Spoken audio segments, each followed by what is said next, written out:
Добра, да си го снимиме ние часот. Значи, кој кажа, благодарам за консултација дека треба да смениме час, окей. Има нешто друго што треба да расчистиме?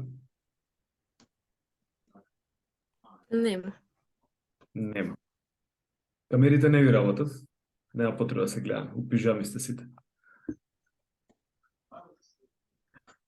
Окей.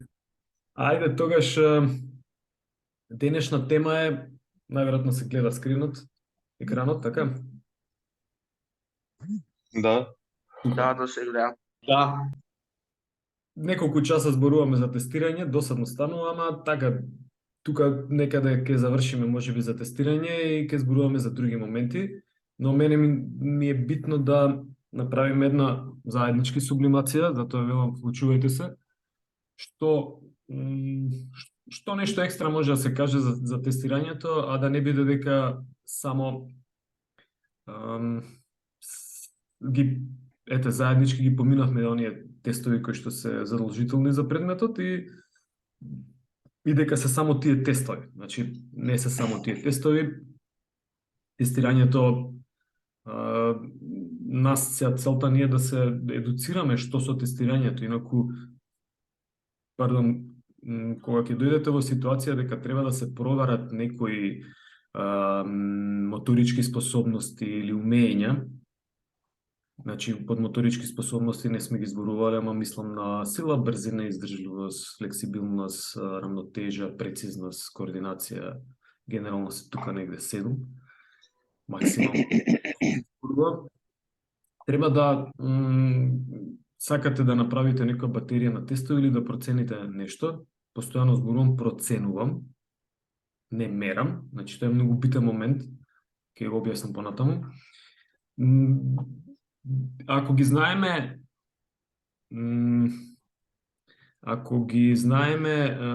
знаеме структурата, како да се постави тестирањето и кој тест да го одберам, тогаш многу лесно можам да влезам и во тестирање на нешто што не сум го тестирал никогаш. Јас пред 3 недели требаше да истестирам тенисерчиња со некои тестови кои што никогаш не сум ги работил. Но идејата е дека знам тестовите за што се. Одбирам тестови кои што имаат добри метриски карактеристики, проверени тестови и после можам да направам некаква процена на нивниот статус. И сад, зошто ни треба тестирање? Тестирањето ни треба за да провериме дали нашата програма, која што сме ја дале, имала ефект. Како ќе проверите дали има ефект програмата кај некој или некоја, клиент или клиентка, која што сака да ослабе или кој што сака да ослабе? Еден или една, нека ми даде пример. Што треба да направиш? Како ќе истестираш дали програмата има ефект? Задавам програма за слабење.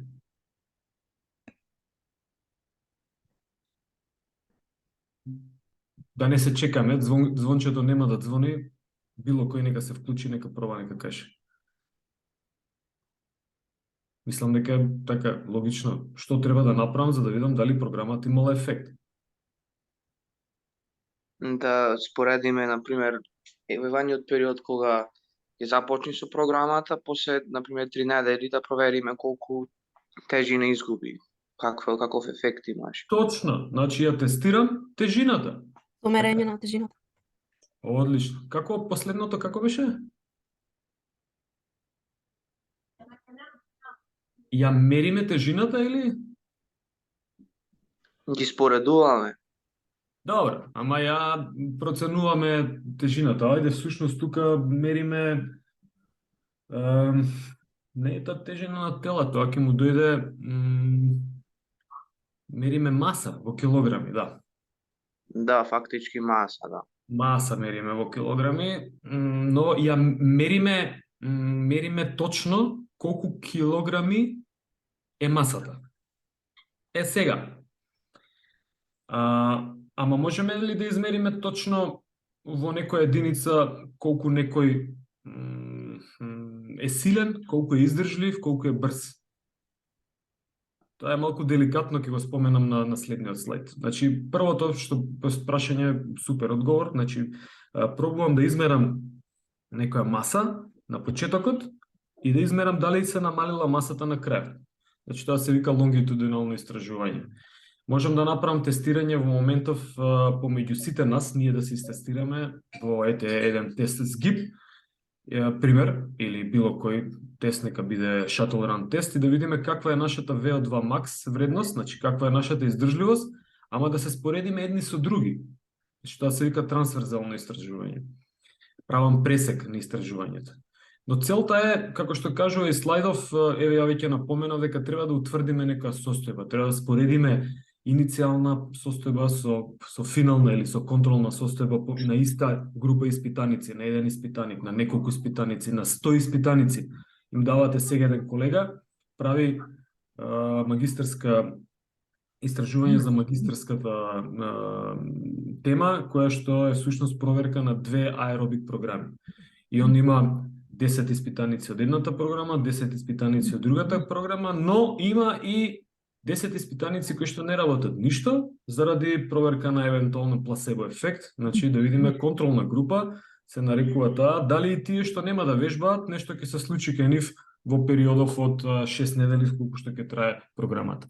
Значи овие сите моменти нас кога зборуваме за физичко образование, за трансформација на моторички способности, сите овие работи нас ни помагаат да дадеме некој заклучок или да донесеме да изнесеме нешто што фали за да може да го реализираме планот. Например, во училиште задачата на наставата по физичко во некој оделение, одберете 7 оделение нека биде, покрај тоа што треба да им овозможи на дечињата да научат некои елементи од гимнастика, атлетика, спортски игри и така натаму, треба да овозможи да се трансформираат некои моторички способности. Како ќе ги процениме дали научиле нешто?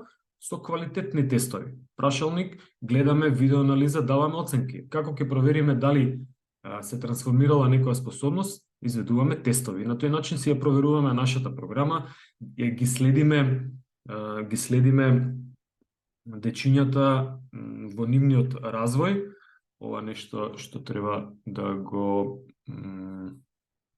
сега во моментов ми текна и е многу интересно. Може да го видите. SlowFit, дали е ова SlowFit? Не SlowFit. Да, тоа е SlowFit.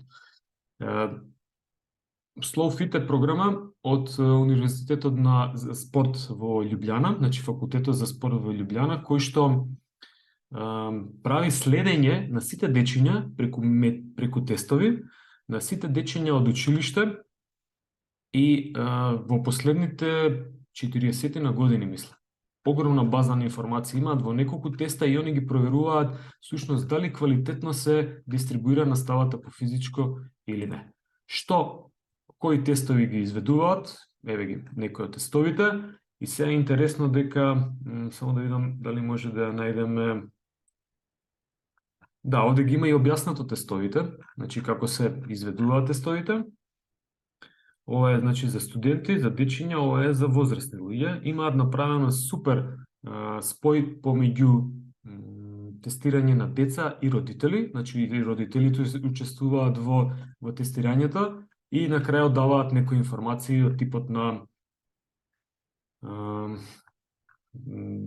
како се дистрибуираат, ова ми треба, мислам дека ова.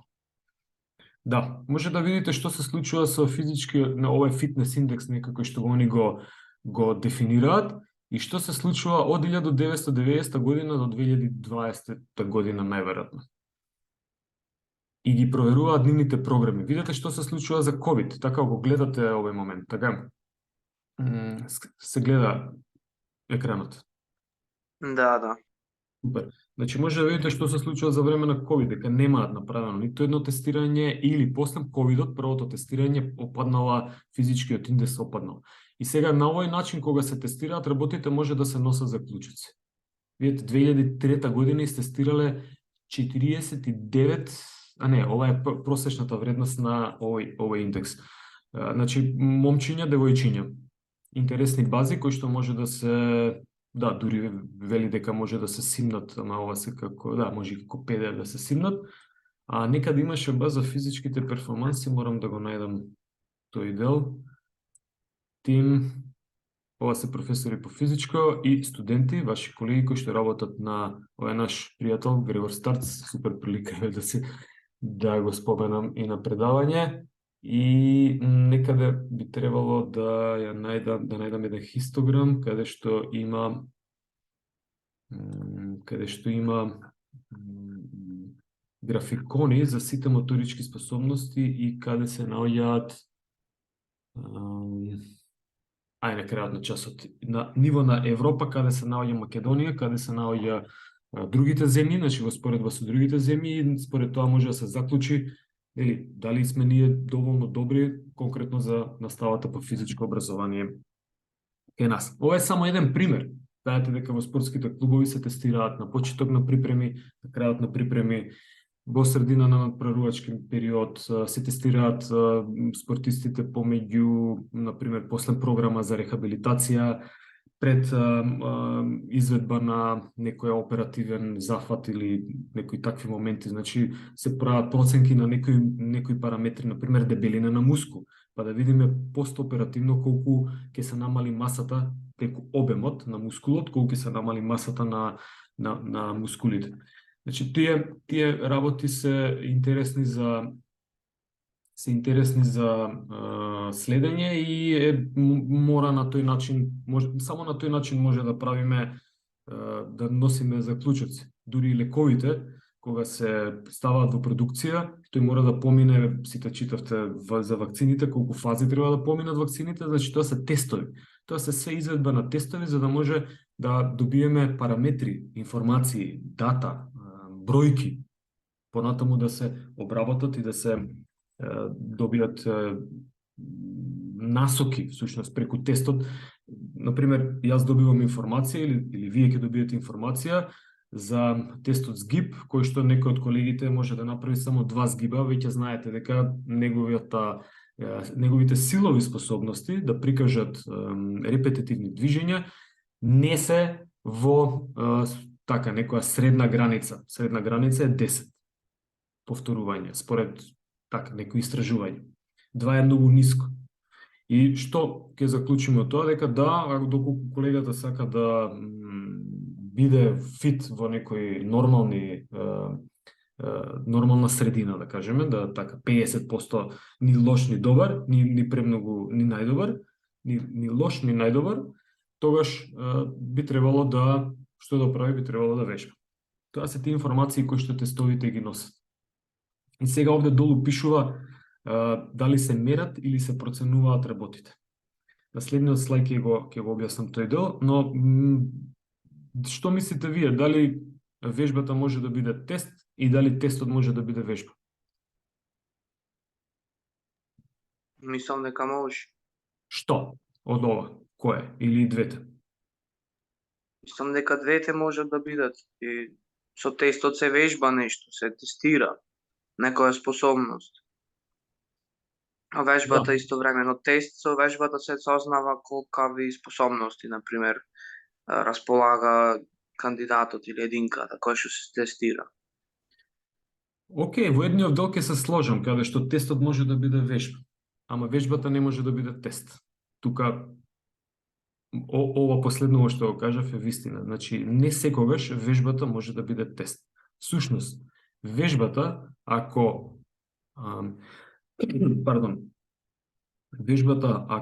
не поминала низ обработка, математичко-статистичка обработка на информации, тоа значи нели една вежба, згибот е вежба.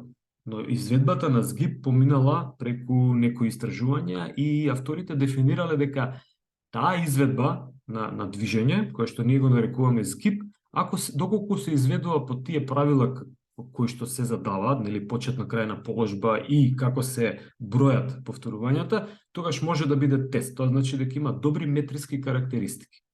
И сега ова е еден пример, например shuttle run тест, го знаете, го споменав, тоа е йо-йо тест, тоа е multi-stage fitness тест или бип тест. Бип, па трча 20 метри, бип, повторно трча 20 метри, бип. Чи тој е тест. Но ако сакаме можеме да го даеме во делот од тренингот, тоа трае не повеќе од 15-17 минути, ке добро загреани, и може да биде и вежба.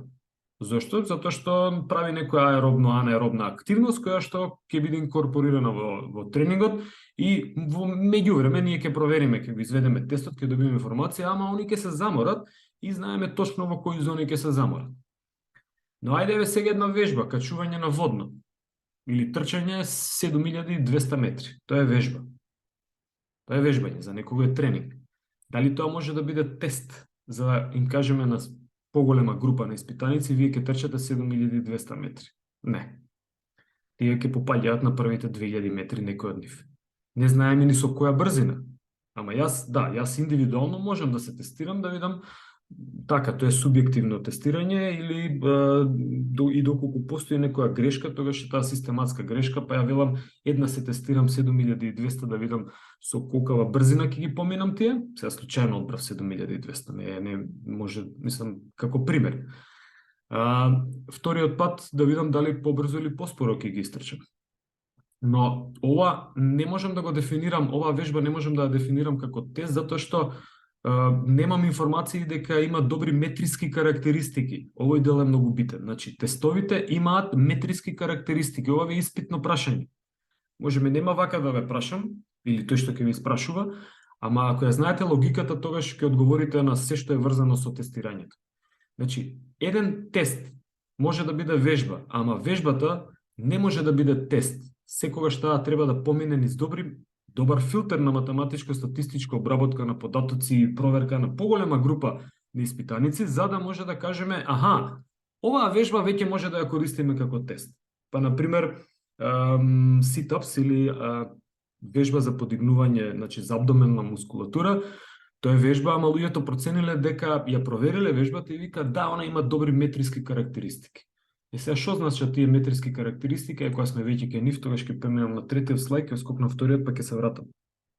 Тоа значи дека може да ги видите овде метриските карактеристики, каде што вели треба да има валидност. Значи треба навистина да го мери, да го проценува или да дава бројка, значи да проценува тој феномен што сакаме да го измериме.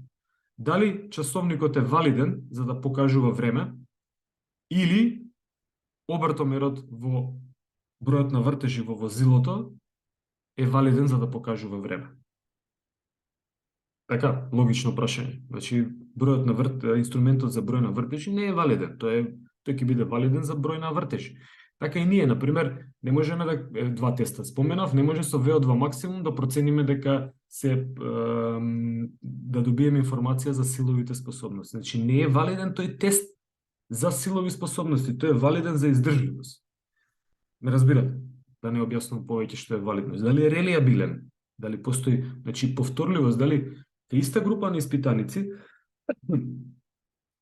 кога ќе направам еднаш тестирање денеска, во меѓувреме утре или задутре, не сум правил никакви вежби за подобрување на издржливост, доколку повторно го повторам тестот, дали тој ќе покаже ист резултат. Значи, дали е повторлив, дали може да го покаже повторно тоа што треба да ни даде како информација. Значи, дали часовникот денеска покажува време дека е 3 часот и утре во истото време ќе покаже дека е 3 часот или батеријата му е слаба, па ќе покаже дека е 12,5. Значи, на тоа се однесува релиабилност. Објективност.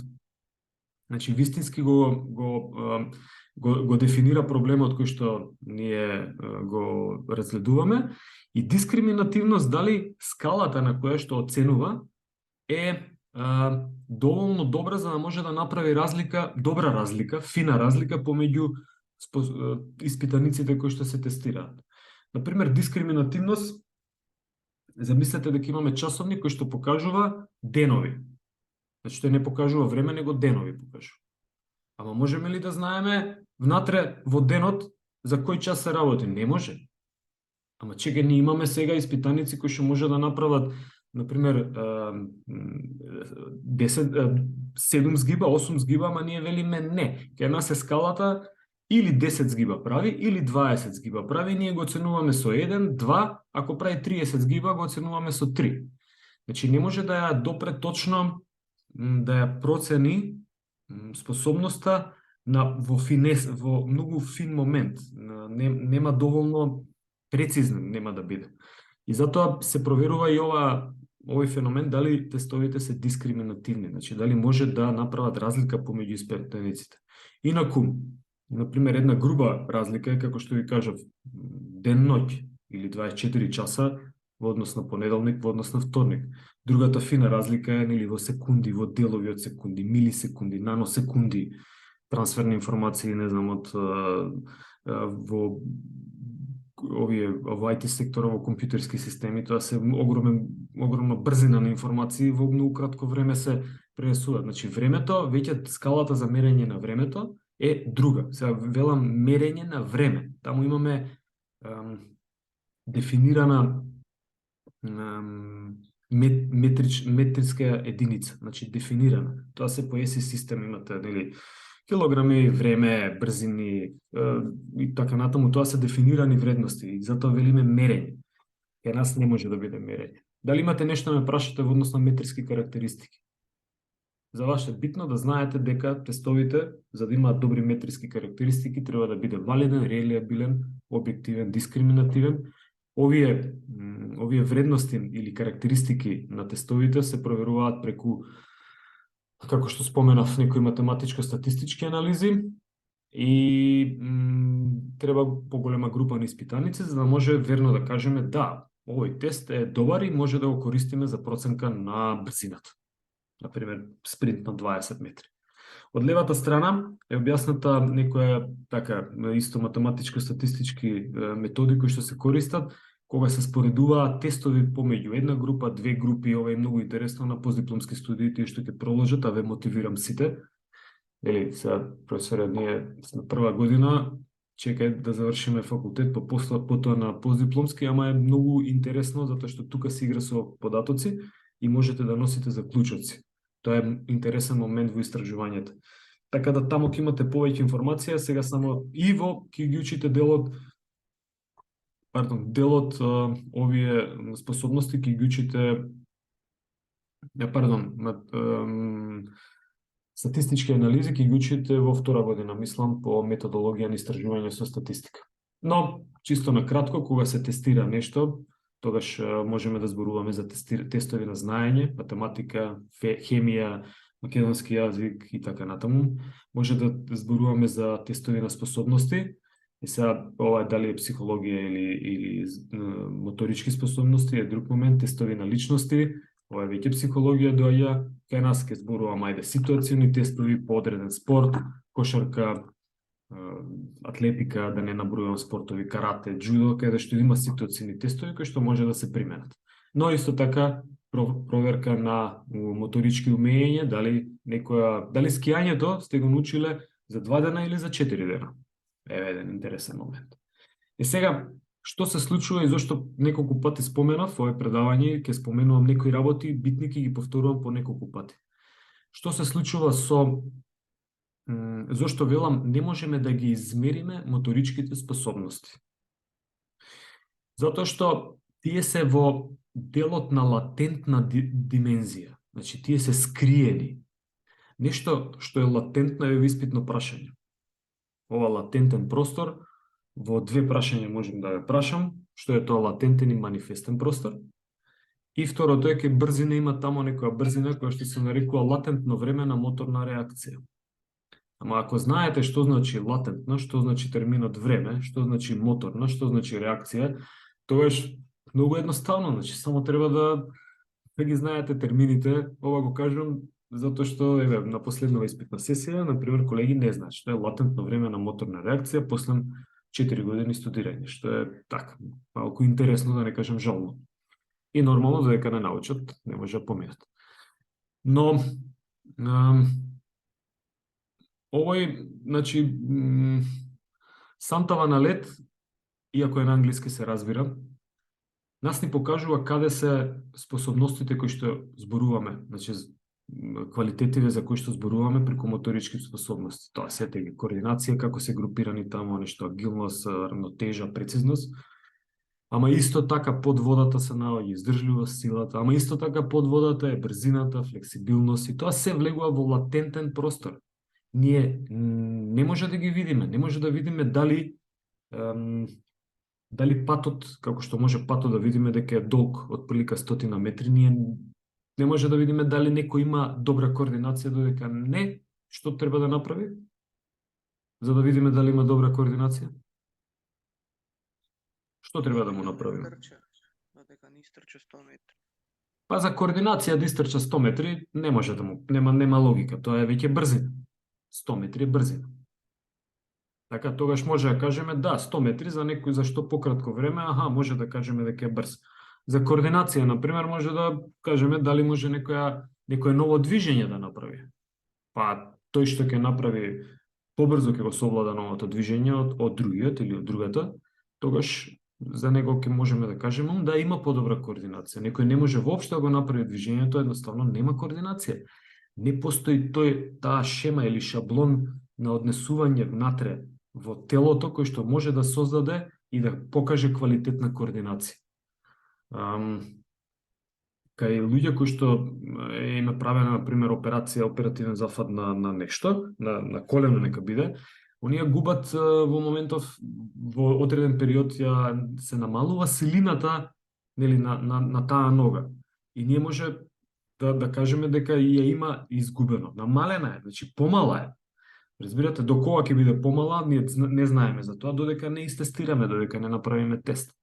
Но сите овие прашања што се горе од сантава лед, што може да ја видиме нели над морето, над површината на водата, колку е некој брз, силен и така натаму, тоа се феномени кои што ги гледаме кога се прикажуваат. Значи кога ќе прикажам нешто, тогаш ја влегувам во манифестниот простор. Додека не прикажам, способноста е во латентен простор. И сега еве прашање, испитно, моторички способности. Дали се латентна димензија или манифестна димензија?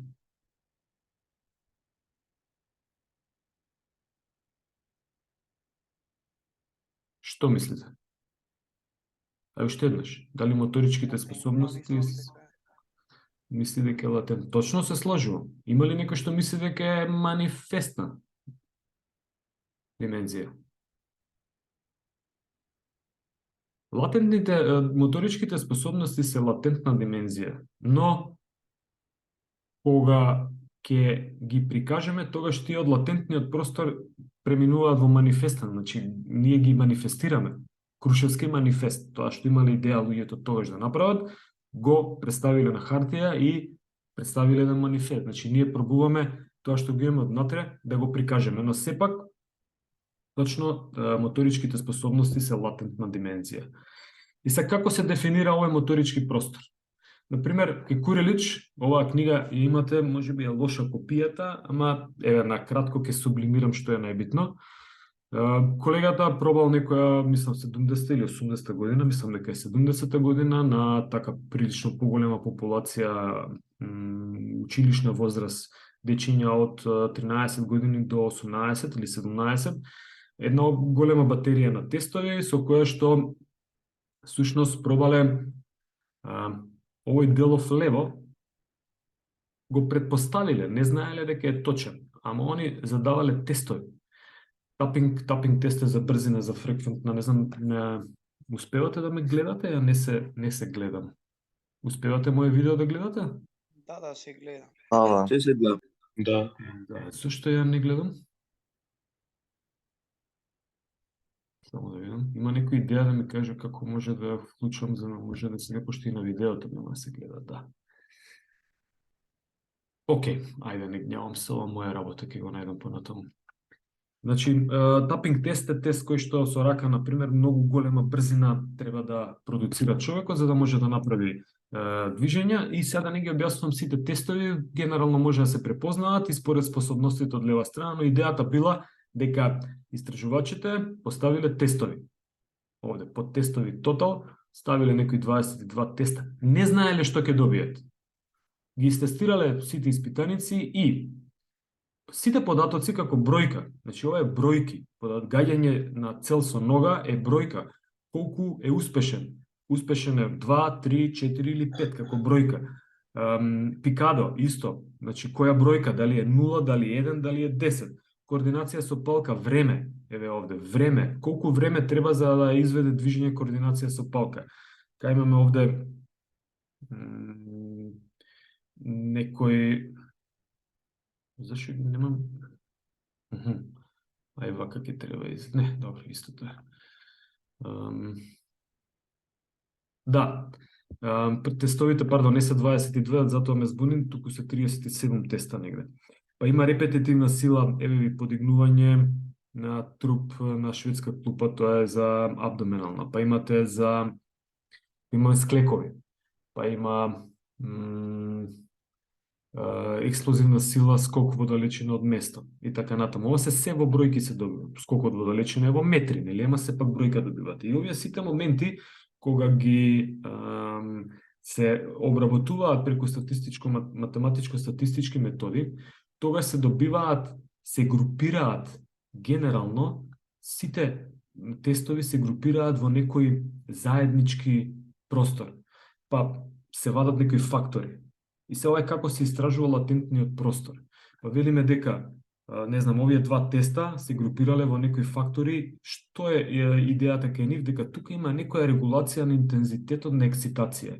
Ексцитација е надразба на мускулот. Колку е он надразен? Дали е многу се надразнува? Значи, дали голема сила продуцира или не? Вториот дел, не знам, трајање на ексцитација. Значи, ова е нешто поврзано со време. Колку време им треба за да ја изведе таа напнатост или таа надразба на мускул. Овде е регулација на тонус. Но сакам да кажам дека од просторот кој што е опфатен со тестовите, затоа сум го ставил на овој начин, се групираат фактори, може да се оди и понатаму на фактори, да кажеме, во човекот постојат некои основни два фактора, ова е според истражувањето на овие колеги, значи на Курилич и соработниците, и они дефинирале дека во просторот на човекот два главни моменти постојат за да може ние да скреираме сила, брзина, издржливост, флексибилност и слично. Овде немаат тест за издржливост, не го ставиле и затоа не ја дефинираат издржливост, ама таа постои дефинитивно. И кои се тие два фактори? Во телото на човекот, машко, женско, не е битно, постои механизам за енергетска регулација и механизам за регулација на движењето. Значи, овие се као некои така механизми основни, од кои што понатаму, што ни треба, тоа се субординира или се суборганизира. Значи, на пониско ниво, на по-фино ниво се организира и можеме, например, да покажеме брзина. Па после друг механизам ќе се вклучи, може да покажеме издржливост. И се ова целово го зборувам за да отприлика добиете представа дека моторичките способности, за нив ќе зборуваме, се всушност латентна димензија, се дефинираат во нешто што е скриено, значи ние го имаме тоа, поседуваме, но не знаеме како компјутер. Вие компјутер гледате некоја таму кутија, лаптоп или не знам, ама не ја знаете моќта на машината внатре. Значи, она е до кога е латентна, додека не го отворите компјутерот и не зададете некои задачи, за да може тој да реши, да видиме дали брзо и прецизно ќе реши. Може би има некои багови програмата, па не може да реши нешто. Така и ке нас. Значи, ние, овој простор треба да ни е јасен, за да, јасен да знаеме дека тоа се латентни димензии и да знаеме дека кога ќе направиме Куперов тест, тогаш еве јас ви кажам, иако е за неиспит прашање, која е мерната единица за издржливост што ја користиме, таа е VO2 максимум. Максимална кислородна потрошувачка на милилитар на 1 килограм тежина, колку што тежи човекот. Ама тоа не е волумен кој што се внесува во белодробјата, туку волумен на кислород кој што се внесува во крвта и се користи за оно тивко согорување што го учевме 5 или 6 деление по биологија. И сега, мерната единица е VO2 максимум. Ама Куперовиот тест мери или проценува издржливост? Еве прашање за вас, за неиспит. Проценува, вајда. Вајда проценува. По она што кажам, да, до сега проценува, не може да мери. И имаме проблем кога ова не може да го разберат колегите и колешките. Дали бројот на склекови ја мери силовата способност на рацете и раменскиот појас или ја проценува силовата способност?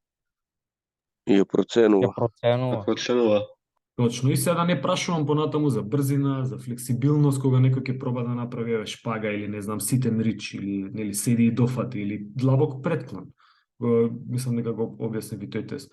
Значи длабок предклон, дали ја проценува бројката што ќе ја добиеме, дали ја мери флексибилноста? Не, ја проценува.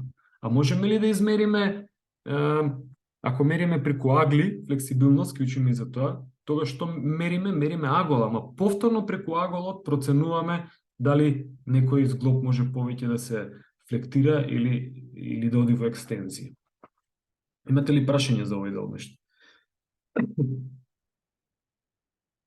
Мислам дека е јасно, преслушајте си го уште еднаш предавањето, во книгата ги имате овие сите моменти објаснито и веруете она што ќе го слушнете сега и го преслушате уште еднаш, ќе го повторите во книгата и доволно е, нека биде како четврти пат потсетник, веќе ќе го знаете и доволно е само да се потсетите на крајот кога ќе дојде време за да евалуирате оценка и да дојдете да си ја земете оценката и тоа е тоа.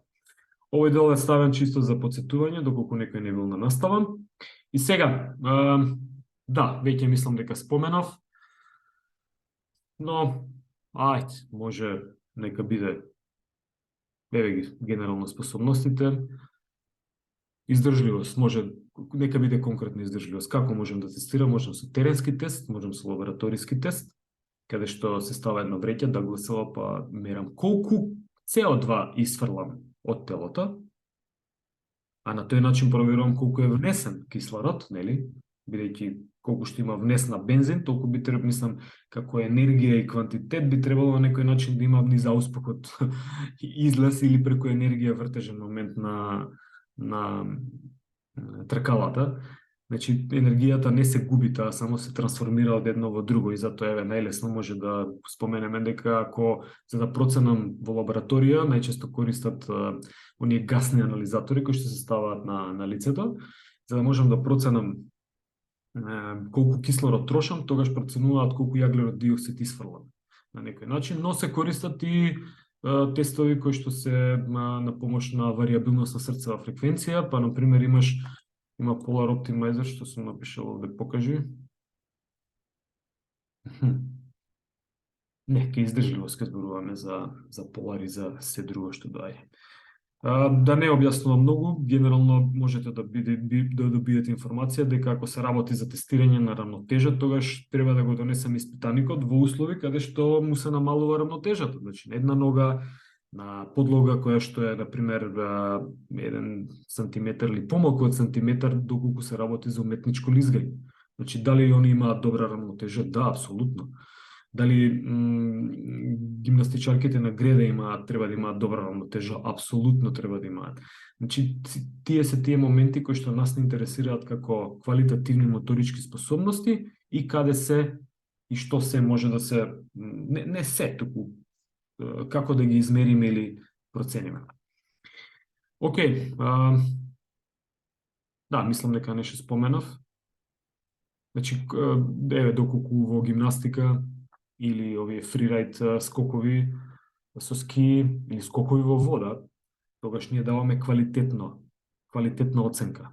Значи, од 1 до 10, зависи колкава е скалата, може би да од 1 до 5 во училиште основно е од 1 до 5 скалата за проценка на знаење.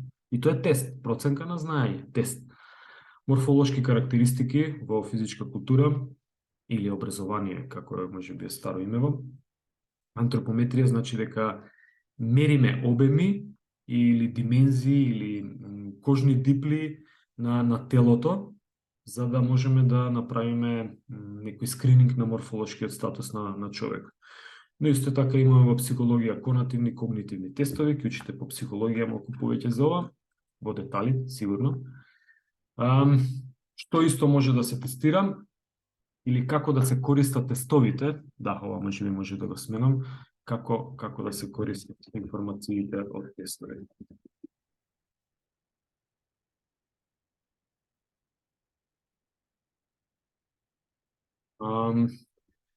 Ова е една, ако некој го интересира, Brainster имаат супер тестче, ќе го дадам во чат, за проценка на тоа за што сме ние способни и како се дефинирање на, ева кај дека ми се да не објаснувам, значи каков тип на личност сум јас и што би можел да очекувам. Ако ви интересира, можете да си го проверите. Значи, еден дел од тестирање, например,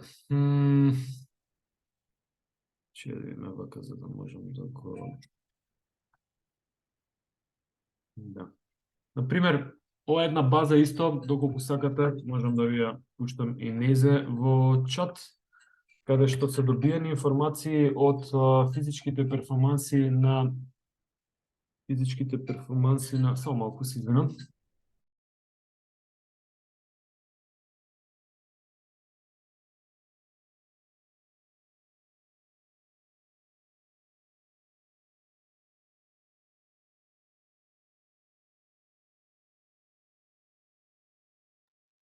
Да, физичките перформанси за метрики, всушност за некои, кои метрики, еве ги, максимална дистанција истрчана од светско првенство во Катар, тоа не кажав. Метриките се максимална дистанца, максимална брзина добиена, некој порно сака да ме добие, а не разбира дека најверојатно ги исклучувам, па не можем да добијат, но тоа е тоа. High speed run, значи колку истрчале со метри всушност колку пати имале истрчување во метри, да не ги објаснувам сега, колку спринта се направени над 25 километри, а некој упорен, се извинувам колеги. Но исто така е битно, например, тестирани се дистанците во различни зони, од 0 до 7 километри, неколку зони над 25 километри, колку имаат поминато. Значи, ова се тестови, кои што мислите, каде може да се искористат овие информации кога зборуваме за фудбал? Особено кога зборуваме, светско првенство. Или, фудбалски тренинг, нека биде, како помош. Каде би ги искористили информации? Колку трча Брозович, колку претрчал? При програмирање на тренинг програма. Точно. Значи, при задавање на тренингот. Зошто? Затоа што, еве една компарација, например, доколку вака ќе одиме со чисто еден приказ, ова може да си играте, слободен ви е линкот, оставено ви е, например, ќе одиме во компарација на два тима. Ако одбереме Аргентина, нека биде со Франција. Така финале игра. Аргентина со Франција финале. Не. На иста утакмица нека биде. Значи во просек аргентинската екипа истрчала 8.500 метри, другава екипа истрчала 8.234. Како поминале тука се негде блиску се. Така. Но може да се изфилтрираат податоците, например, за задната линија на играчи, кој како подобро затворил. Сега, многу лошо може да кажам дека резултативе, значи да ги дефинирам резултативе дека ово е подобар од левава страна, аргентинскава екипа е подобра од другава, бидејќи не ја знам тактиката која играле. Но со сите информации во позадина кои што ги имаме, например, еве ви Таменди и нека биде Дејот, ако направам проценка, тогаш излегува дека Дејот истрчал повеќе во првата зона. Дури во последната, во вторава зона, еднам за последната и за последната исто истрчал многу повеќе. Но дали бил успешен тактички или не, тоа се моменти кои што треба да ги знаеме. А како што кажа колегата, на крајот, од овие информации овде, можам да извлечам информации за тренинг, можам да извлечам информации што да очекувам помеѓу надпревар и надпревар, доколку наследниот надпревар не ги покаже сличните резултати, неговиот максимум, тогаш нешто се случува, може би акумулиран некој замор, акутен или хроничен замор. И ова се моменти кои што, или информации кои што се добиваат преку тестирање се добиваат. Па, например, стартните позиции.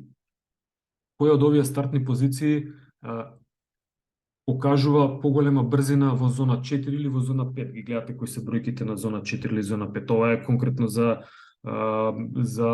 сите видови на надпревари, мислам дека се 680 играчи. Но ако ги лимитирам да бидат, например, само играчи кои што играле од 80 до 90 минута, нека биде до 90 минута, тогаш ќе добиам некои други информации. Колку голмани играле, ова се нели анализи некои за фудбалска игра, но колку играчи биле и што е за нас, кога зборуваме за моторичките способности, значи каква брзинска издржливост и брзина покажале во однос на позициите, па вели најголема покажуваат левите крила. Значи лево задно крило покажува најголема брзина. И сега, кој од овие покажува најголема брзина, тогаш може да се бара индивидуално, па да видам што ќе се, нели, што ќе покаже резултатот. И така да постапам при програмирање на тренингот, како што каже колегата. Значи, идејата е дека се користат тестовите на многу различни начини се користат. Например, во рехабилитација. Не, пардон. Ова е, доколку ви интересира, може да ги најдете нешто повеќе за тестови, како се поставува батерија на тестови, како се организира, што значи, например, во сила 1 РМ, пишувано е за фудбал, но може да се користи во било кој спорт. Идејата е да се научи принципот и како што ви кажав на почетокот, најчесто ќе имате на секое наредно тестирање, доколку проценувате нешто, некои нови тестови кои што ќе ви бидат интересни за да може да ги нели аплицирате. Но идејата е дека во ова истражување се концепирани на овој начин, што е така и секогаш тестовите се задаваат. Кои инструменти ги користи, што е задачата, како се оценува, евентуални грешки, како се поставуваат станиците за да направите едно истражување да биде ефикасно, да не ги тестирате 50 луѓе еден ден во еден тест, па 50 луѓе друг ден во друг тест, туку да ги поставите нели како станици, кој тест, која моторичка способност ја проценува. Само еден мал пример од ова. Например, може да споредувате 3 различни тестови. Овде имаме правено едно истражување каде што се споредени вертикалниот тест или абалак тест, резултатите од вертикалниот тест кај иста група на испитаници. Ова е трансверзално истражување се нарекува, или тест програмата е трансверзална, каде што проверуваме податоци или максимални вредности за скок во височина, кај истата група на испитаници, кај истата група максимални резултати во скок во далечина и кај истата група максимални резултати преку една платформа OptoJump, ќе ви ја покажам, мислам дека може би имате видено, каде што може да покаже, еве ги сите 3 теста, може да покаже и некои други екстра информации, например време на лет, колку моќ троши, значи колку работа завршува човекот преку скокови и така натаму. Значи, вид на тестирање. И сега што е идејата, зашто е правено ова истражување? Правено да видиме кој од овие тестови може да ни врши работа доколку, например, немам OptoJump која што чини како направа околу 2 до 3000 евра. Дали можам со скок во далечина да ја проценам експлозивноста на човекот прецизно, колку што можам со OptoJump или колку што можам со скок во височина. Или обратно, дали ако користам скок во височина, можам да ја проценам експлозивната способност на силината кај кандидатот или кандидатката, исто или слично, многу слично како и со скок во далечина, скок преку OptoJump. И обратно, нели OptoJump преку овие, значи сите 3 комбинации. Ова се работат некои математичко-статистички анализи повторно, Пирсонова корелација и вели дека на крајот покажува дека дека не постои разлика помеѓу сите 3 теста. Дека може да се одбере било кој од тестовите во функција на изведба или проценка на силовите способности. Еве ви уште еден пример како се користи, каде се може примена да добие тестирањето. Понатаму овој дел ми е интересен, само морам да одзумирам. Ова е едно тестирање кое што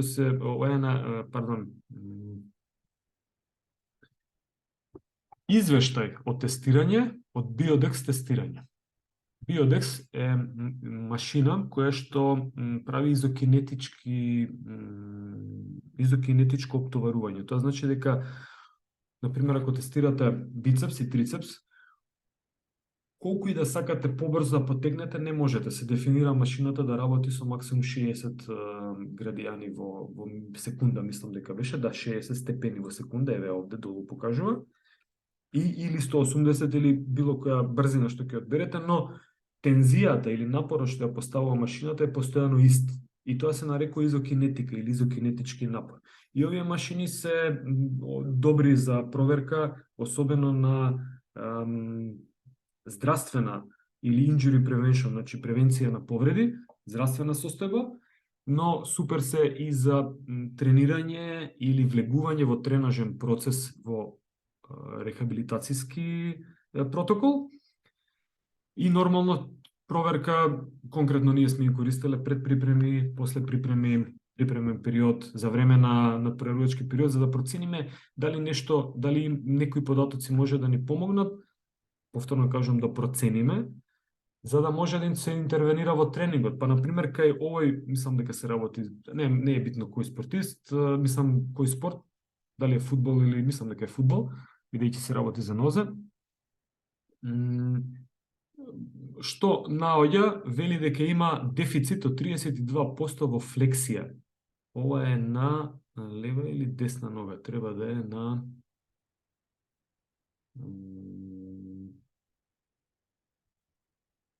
Само да видам кај го јава, изгледа не е можно да не го нема, ама не можем да го видам.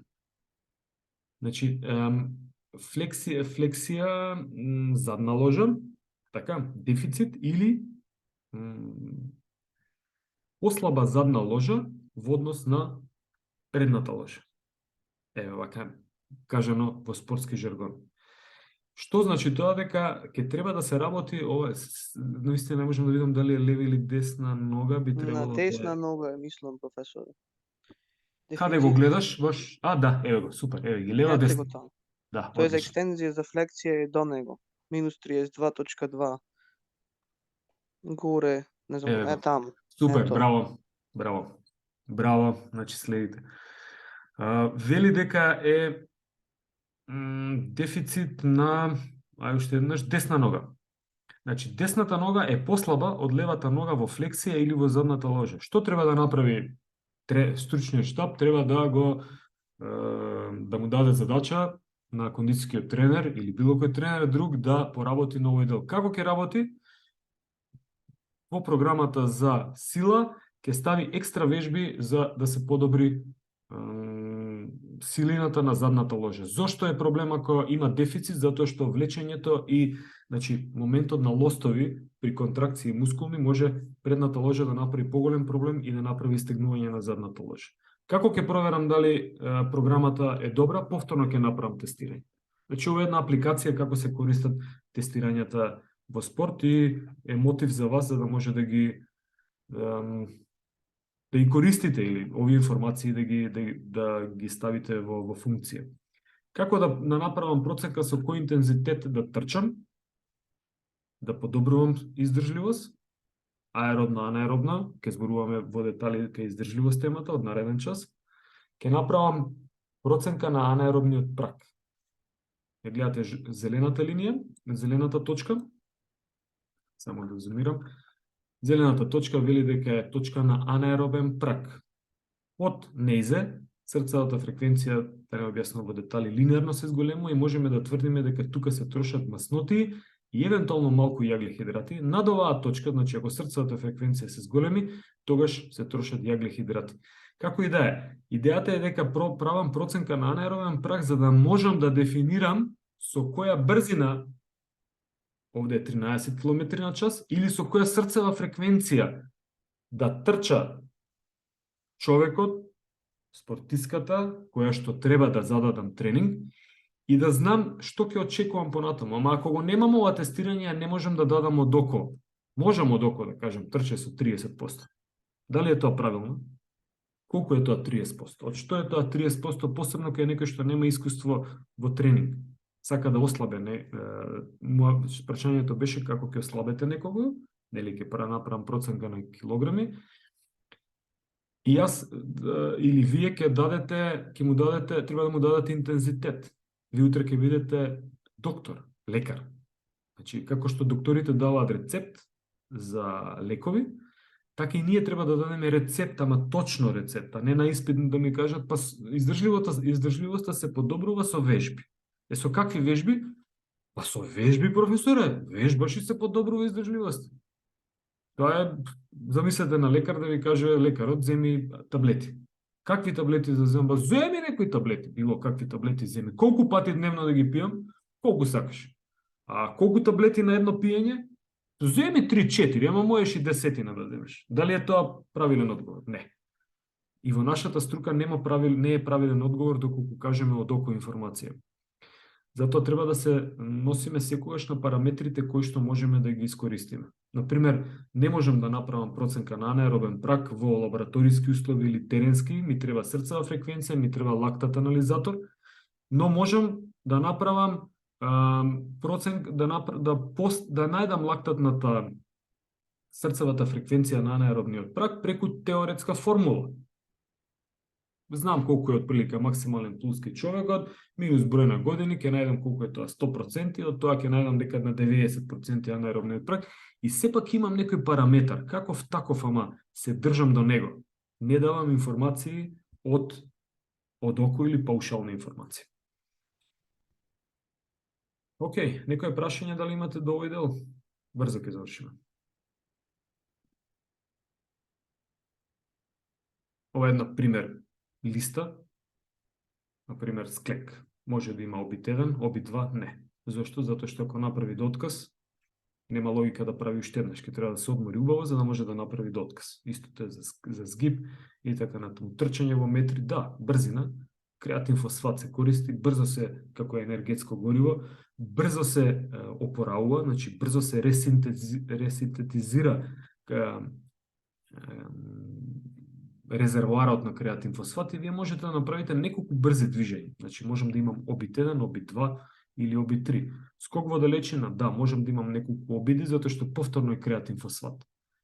И ова сега кога ви го кажувам е многу битна оваа крива долу, затоа што таа ни објаснува кои енергетски резерви каде се вклучуваат.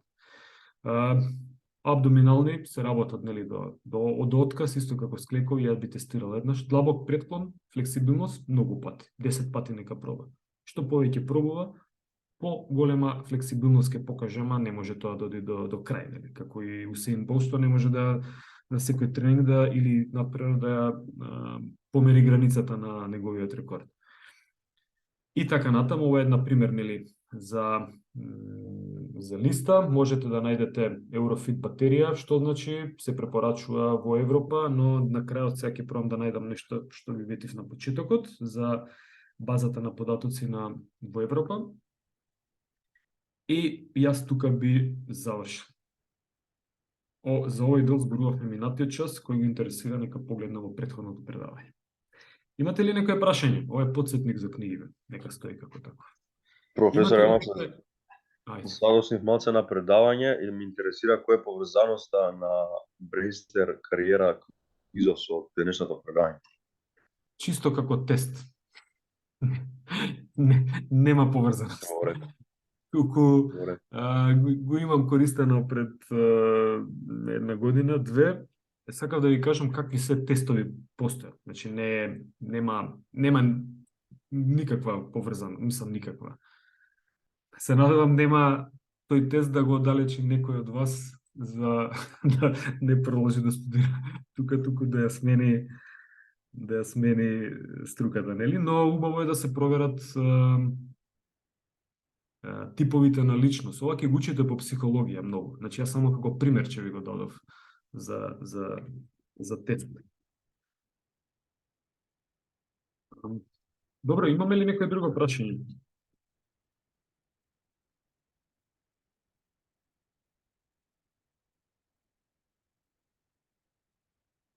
Ова можам да видам дека нема.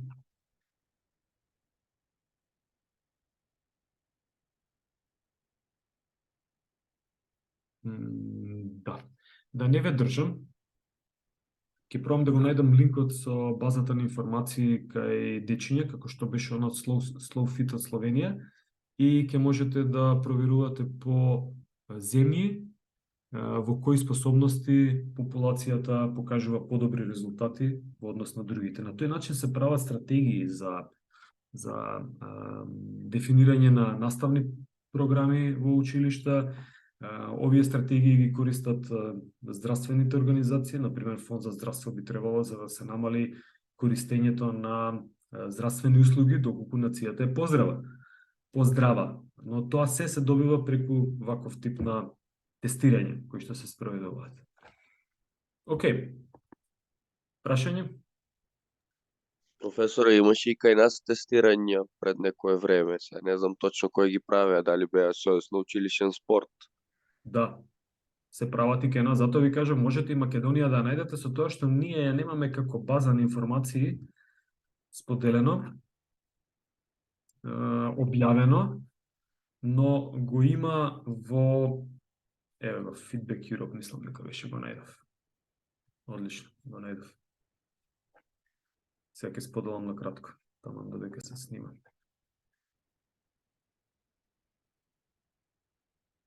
Може да видите, ова е европска организација која што се занимава со мониторирање и фитнес мапа, фитнес мапата, но без практици ги посочуваат Словенија. Словенија се лидер во овој дел и најконзистентно имаат издржано да ги следат податоците, иако нели турбулентни периоди беа на Балканов, таму околу 90-ти, и многу добри вредности се изгубија. И, например, во Македонија се прави на така некако селективно последниот период, особено се работи на мониторирање на овој дел, како што каже колегата, дека се задавале тестови. Претходно јас додека учам зборувам јас сум запишан прво одделение 84-та година или од 1984-та. Имавме постојано секоја година тестирање во овој дел. Само да видам во фитнес мапата, да, за ова зборував. Значи можете да одберете кој тест, овде одбран Shuttle Run тест. Може да ја видите во центили, значи од 0 до 100, кои земји се најдобри. Што може да приметите? Зелено, најдобри резултати. Интересно. Значи, дури не се ни овие. Ова е сега зборуваме за Shuttle Run. Ова е за двете популации, и машки и женски. Може да одберете дали за машки ќе зборуваме, дали ќе одбереме за женски да зборуваме. Океј, каде е Македонија? Тука сме негде, гориме. Така, не сме издржливи, ние сме издржливи во историја. И во политика можеме да издржиме многу долго, ама во Shuttle Run не сме издржливи. Толку како што се други. Standing long jump, значи скок во далечина од стоење. И двете популации ќе да имаме супер, овде имаат и процентот фит. Значи, процентот децата кои што го дефинираат како фит, значи од целата популација што е истестирана, не се огромна, значи не е цела популација, сите ученици од основно или од средно училиште, туку е одбрана таргет популација, така се дефинира по статистички методи, значи не може сите да ги истестирате, но зимате репрезентативен примерок на тестирање. Еве, ајде, ова е standing long jump, значи скок во далечина, кои земји? Македонија ни е некако бела. Сега ќе видиме и податоците. Hand grip, стисок на рака, тест за стисок на рака. Овде веќе овие изгледа не го правеле тој тест. Ние и го имаме правено. Само да видим body mass index е интересен момент. Иако не е баш прецизен овој body mass index, но е да видиме што се случува во Македонија. Во Македонија вика дека има нормален weight, има околу 58,40% се со нормална тежина. Overweight имаме 21. Че да имаме, овде ме интересира. Пазите, Финска, нормална тежина. 74% од популацијата претпоставува дека има нормална тежина. Overweight има само 13. Че да имаме овде Латвија, 12. Нормална 77. И така натаму. И овој дел ќе го ставам во чат, ако ви е интересен, можете да го разгледувате и јас би завршил тука. Дали имате нешто да додадете? Супер за колегите што се вклучуваат. Иако е Zoom настава, но секојаш може да има некој подпрашање. Ке имате на наредните предавања, ке имате сигурно прашање.